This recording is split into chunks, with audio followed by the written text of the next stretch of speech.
Hey guys, this is Maisha again. I am here again with Black Voices in Real Estate. I have put this podcast together because what I really want to focus on is not just what happens with Black home ownership. I want to talk about what happens with home ownership and real estate and lending and all those great things that sometimes people don't know the true stuff about. A lot of times people are wanting to purchase homes, wanting to sell homes. People are wanting to find out more about becoming realtors, becoming lenders, and they just don't know where to start. They don't know what it's about. They're watching TV and seeing what's going on $1 million listing, OC sales, whatever. And they have a perception of real estate that's not always the truth. So we venture to show the truth. Today, I have guest Lesley Tett with me. Lesley is a dynamic agent. She's been in the business for 6 years, and not only has she been in the business for 6 years, she grew her business from nothing to what it is today. Lesley is one of the top agents in her market, and not just in her market, in her real estate office. Lesley has not only grown herself, but she's grown a team, and she's helping other realtors in our market grow their businesses and become dynamic just like she is. And so I want to welcome Lesley today. Hi, thank you so much for having me. Thank you. Thank you for coming. So tell me how you decided to get into real estate.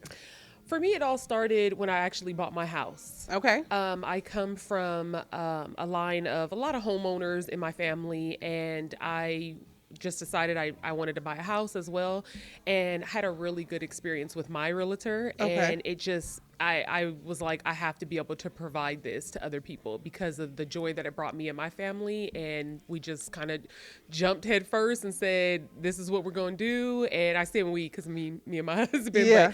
and went to school for it. And yeah, it's just been an amazing journey so far. Awesome. And so would you say your journey in home ownership has been easy, considering you are a woman of color? Have you felt like it's been easy for you to get clients? Has it been easy for people to relate with you, understand you? Do you feel like you're misunderstood ever within this business? So originally, yes and no. So originally, yes, I did feel like it was a little bit difficult to get away from being known in my sphere of influence as being the Black person's real estate agent. I wanted Okay. to be a real estate agent for everyone. Okay. But that is kind of how it started off for me, with the people that I knew, and it just kind of slowly grew from there. Okay. I do have an array of clients now, but it did originally start off with just kind of that almost being my main focus of bringing more Black homeowners in the, to real estate. Like I wanted them to I wanted to introduce them to it, educate them, explain to them the importance of it. So that was originally my goal, was to make Black people buy homes a little bit more. Yeah. And kind of introduce them to that because it's not known and talked about in our community a lot. And a lot of people kind of think it's impossible that are Black. So I wanted to explain to them what I went through, how I kind of went through the process of it, and how it is obtainable. So that was my main goal. Now I definitely, like I said, have a plethora of cultures and different things of people who buy with me and sell. But originally that was my main goal, was to start with that and have them be educated on the process of that. Okay. From someone who looks like them. Right. So yeah. Yeah. I mean, I think people go to who they feel comfortable with. And, until you start to build your clientele, more and more people Right. start to get comfortable with you. Initially, you work with the people who trust you and who will work with you, and that a lot of times are the people who look like you. I don't care Yes. whether you're Black, white, brown, whatever it is.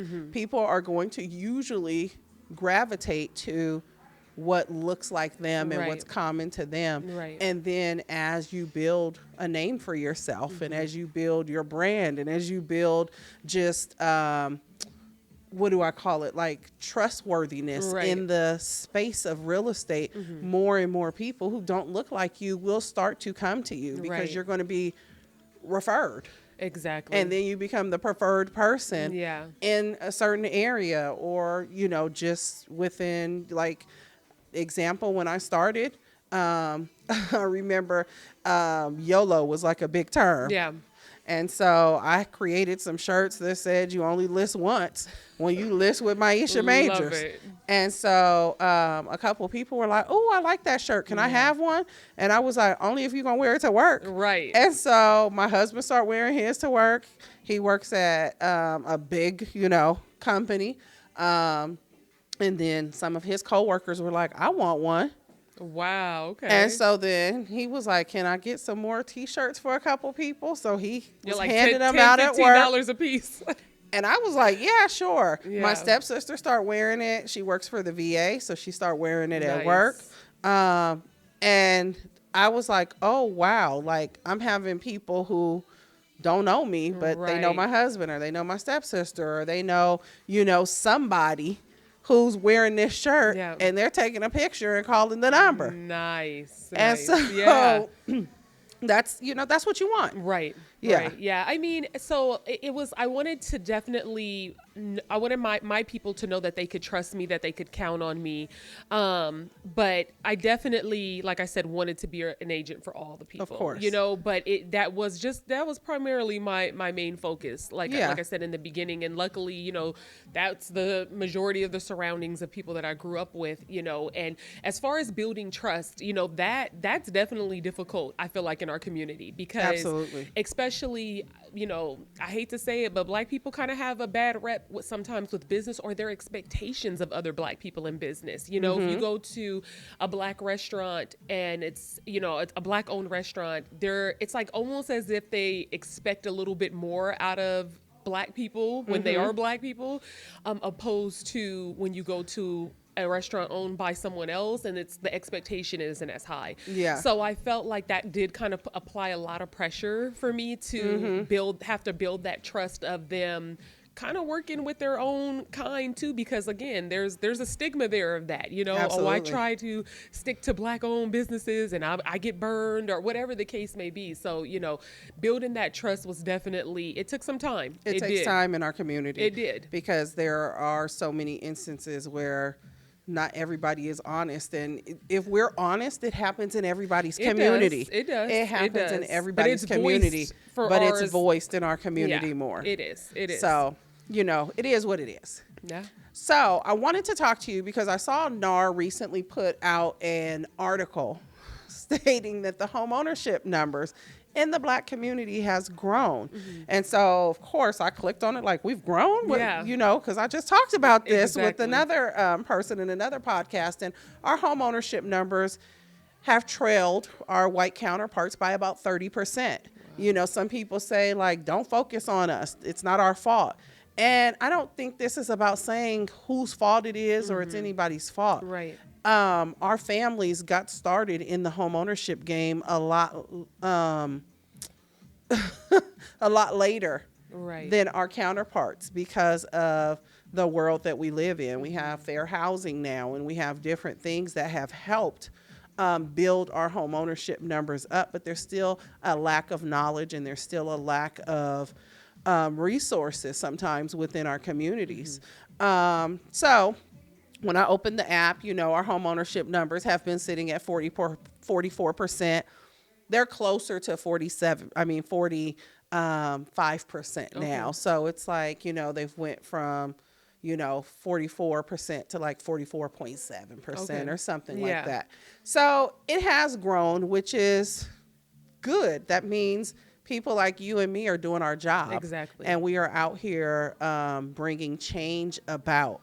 How do you feel about that? Do you feel like we are making positive strides? Do you think we need to do more? Like, what's your... So, yeah, because, I mean, I'm happy to hear we've grown, but I was really hoping that it would be higher than that. Right. I mean, at least a full point would have been nice. I feel like the climate that we're in right now If we were maybe in a different climate, maybe it would have been higher. I do feel like we're doing the best that we can as far as educating people who look like us on the importance of home ownership. But it's definitely a process, because I feel like it's almost as if some of us need to be unprogrammed and then reprogrammed. You know what I mean? It's definitely we can obtain it. We can grow higher. We can continue to push it higher. It's going to be a slow process. Like, I just feel like with us, sometimes things just kind of creep up a little slower than with other people and other cultures and things like that. I really do feel like you are seeing more representation with Black realtors, and the numbers are hopefully going to continue to rise, and a little sharper would be nice too. I mean, did you know that at Black realtors, it's only 6% of us out of all real estate agents? So when you hear that, it kind of that 0.7% sounds a lot better, because we do need more representation out there in all aspects of everything, you know. But I feel like this is one of those where we got to step it up, as far as even maybe recruiting like other black realtors to work with us and things like that, for sure. Yes, I agree. And you're from the Pasadena, Altadena area. That's where you grew up. Yes. That's where you've came from. And with just the recent devastation within that community with these fires, and knowing that the home ownership rate in Altadena of Black people is as much as 20% or even a little higher, that's a huge amount for one community. That's a concentrated amount in one community. And the people who lost their homes are, of course, of every shade. Yes. But there was a lot of Black homeowners who lost their homes. What do you feel is going on in Eaton that we can do as a community of real estate agents to continue to help, whether it be helping people make a hard decision, whether they're going to rebuild, whether they're going to sell, whether they're going to,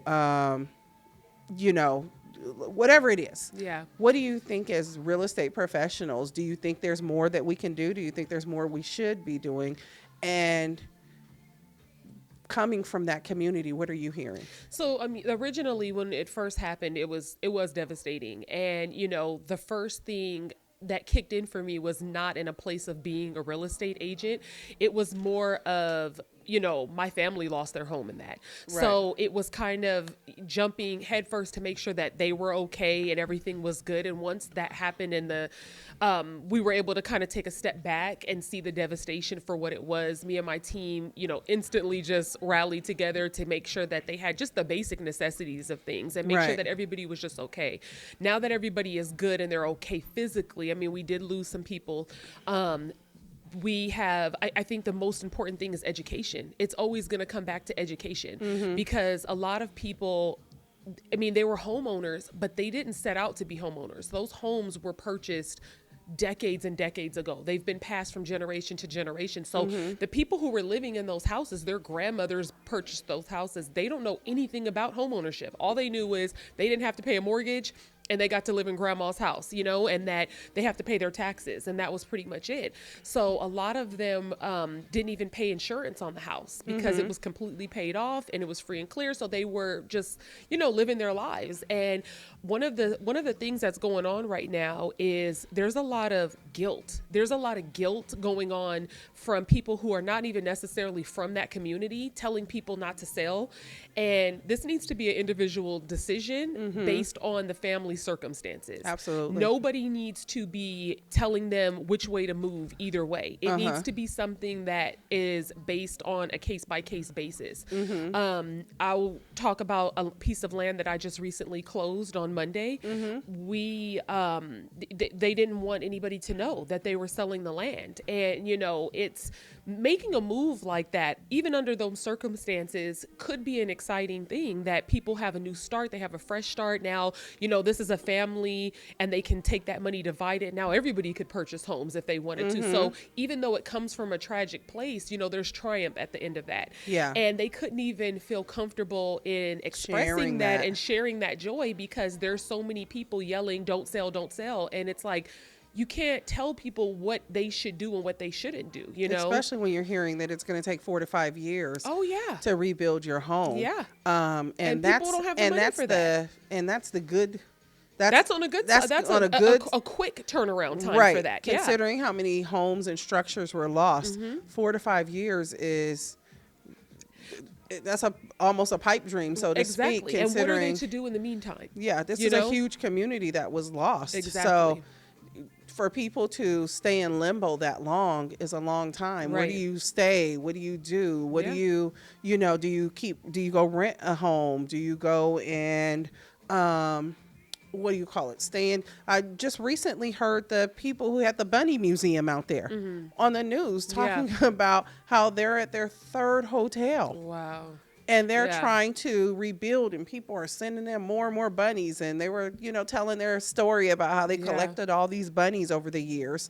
And it was really a love story Wow. of he called her his honey bunny and gave her a bunny, and they kept giving each other bunnies back and forth. Wow. And then eventually it grew to them having thousands of bunnies. And this was their home Wow, that they yeah. opened this museum up in. And they're bringing people in to see their bunny collection. Wow. Now they've lost so much of it. And you have people from as far as China sending them bunnies to put in Oh, their my new goodness. museum. And they don't even have, And yeah. they're staying still in hotels and working on what they're going to do to rebuild. Right, I saw right. another gentleman. He has a beauty salon that's been in the community for decades. Yeah.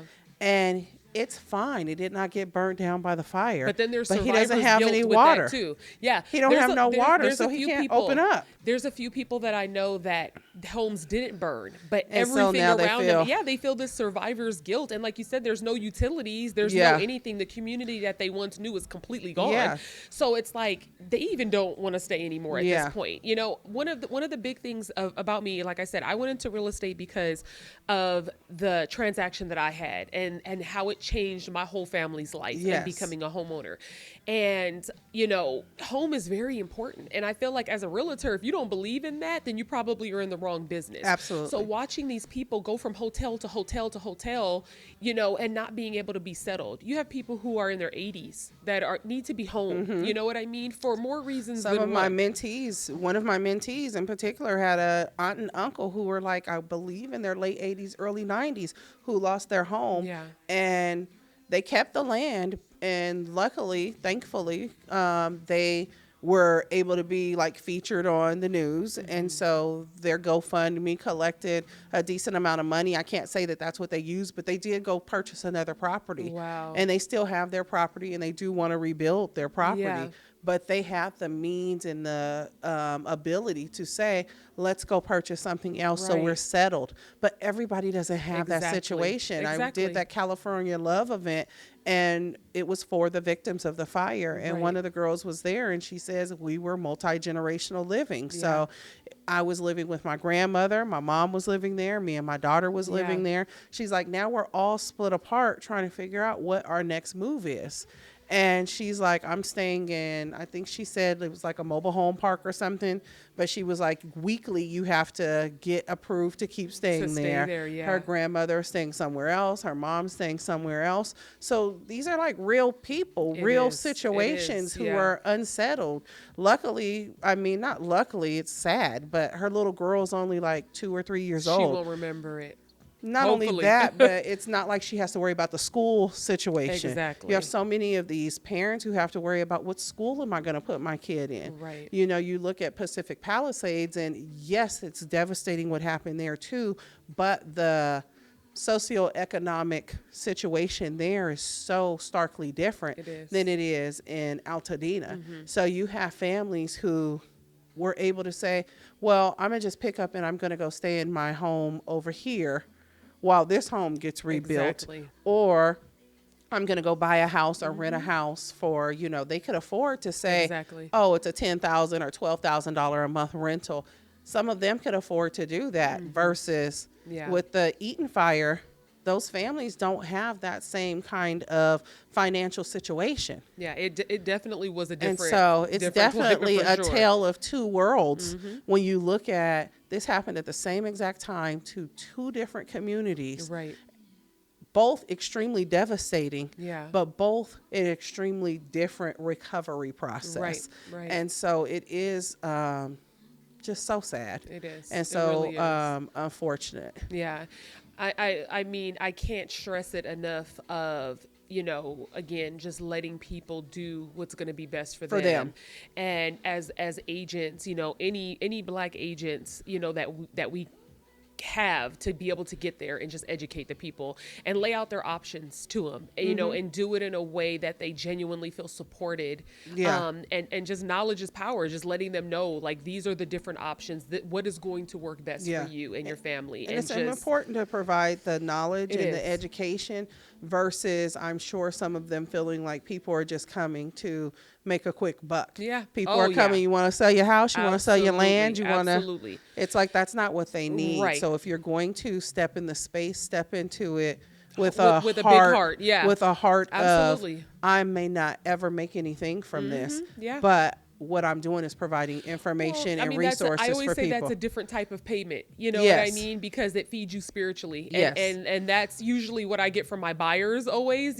We make a little less with buyers than we do with a seller. Yeah. But it's a different type of monetary, unmonetary payment that you receive. So, in that situation, like I said, those It's a people different are joy. Yeah, it is a different joy. And those people are really going through it. And you to be able to step in and just give clarity is everything that they need in that moment. And to just give them the right to say it's okay. It's okay. It's okay. Because there's a lot of people telling them it's it's not okay to okay. make this decision. Yep. Absolutely. All right, I want to switch gears. Let's talk about what is going on in this whole AI space. It is, every week you're hearing this stuff is growing leaps and bounds. There's so many different AI tools. We started with Chat GPT. Now you're hearing about XAI, you name it, you're hearing about them. And it is changing the game of real estate in a way too. Yeah. I'm seeing so many listing descriptions when realtors are selling homes. They're using these sources to write their listing descriptions. They're using these sources to create newsletters for them, to create branding for them, to create content ideas for them.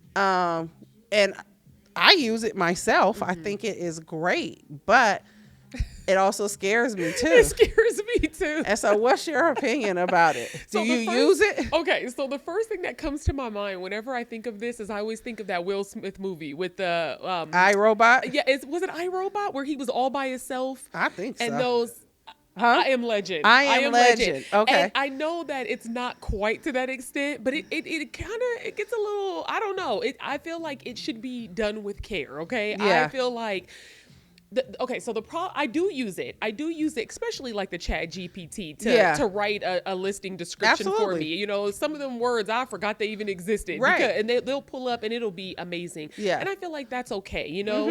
The part that is a little bit overboard for me is like now people are having like the fake humans like talk for them as like their representatives and things like that, and I'm like, don't unhumanize real estate, because I feel like to a certain extent it gets a little creepy. It don't even speak in a different language for you. Yeah, it gets. I mean, so I know an agent who did that. He like did a video and then he had the video like read in Spanish. Right. So I was gonna say that I was may like, be a it's little cool. helpful. That might be helpful. I don't speak Spanish, so when you do come to me, am I going to be able to help you? Exactly. So, I mean, it's a catch-22. I feel like it just has to be done responsibly. We don't want to get it to the point where we're using AI so much that we don't even exist no more, because now they're doing it for us. You know what I mean? Absolutely. So for me, like I said, I definitely utilize it as far as like helping me with a description of a listing or something like that. But I'm not going to take myself out of the equation of this and have so much AI in it that it feels exactly like that. It feels robotic to my clients. Yeah. Because it has to be a personal touch on when you're walking these people through it. That is a scary process of purchasing your first home. Absolutely. Selling a home. All of those things can be. So if we get paid to hold their hand. We do. Absolutely. We get paid to be there for them and not set up some AI robot to check in on them and do things like that. I mean, we do. I know our drip campaigns and different things like that. And I feel like all of those things can be helpful. Yes. But I feel like we have to kind of know and teeter on, it being a little helpful to us and just being plain out creepy. And it's starting Absolutely. to kind of shift a little bit more to that creepy side for some of the things that I've seen lately. Yes. Has been, I'm like looking and squinting. I'm like, is that AI? And then at the end they'll say it was, and I'm just like, oh, like that's pretty creepy, Well, I mean, you see what it's doing in the movie space. You see what it's doing in just so many different spaces where you're like, is this what this person said? Even going on social media, you'll see they put together a whole like little, what do you call those, reel? Yeah. And it, like I saw recently, it was a reel with Donald Trump and Melania, and she's pregnant. And I'm like, this is AI. Like, who's putting this stuff together? It is creepy. You saw the people in the movies; they were really protesting all of that, and I didn't get it at first. And then I thought about it. I said, no, they're using their likeness, and they don't even have to pay these people now because you're a fan of that actor or that actress, right? Yeah. So you want to see the movie they're in. But if they have an AI person that's doing everything for them, why do they need to pay them anymore to do it? Yeah. So it Tom could be Hanks a was talking about it. Tom Hanks showed a movie that they were doing, and they literally took his image when he was a child and created a whole character with it.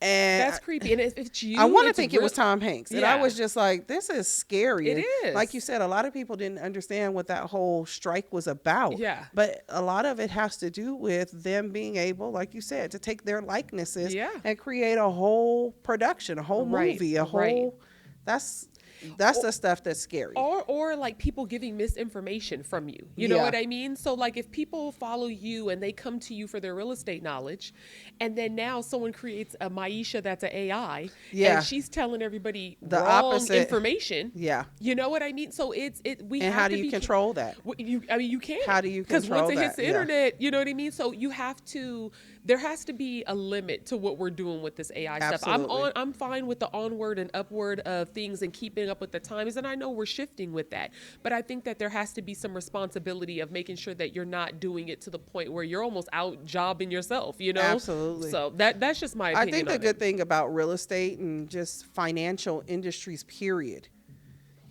people want relationships. People need somebody to walk them through. People need to feel important and to feel like you are there with them. Exactly. And a machine and an AI and a bot, none of that can do what we're able to do. So I mean, I hope it stays that way. I hope it does. Like I likened it, like I remember with the whole iBuyer thing, and that's still out there, but I've kind of likened it to when you call these call centers, how many of you are having a fit? Yeah. Because you're getting somebody from another country who you sometimes can't understand, or it's like totally like machine the whole time, and you're like, I just want to talk to a representative. Yeah. I you're know, just screaming in your phone, representative. I know, I'm like one of those. I'm hitting 0, representative. I want to talk to somebody.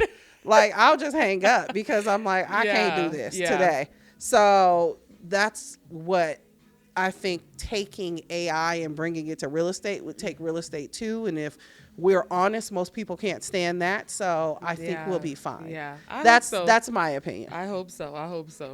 All right. One more question and then I'm going to wrap it up.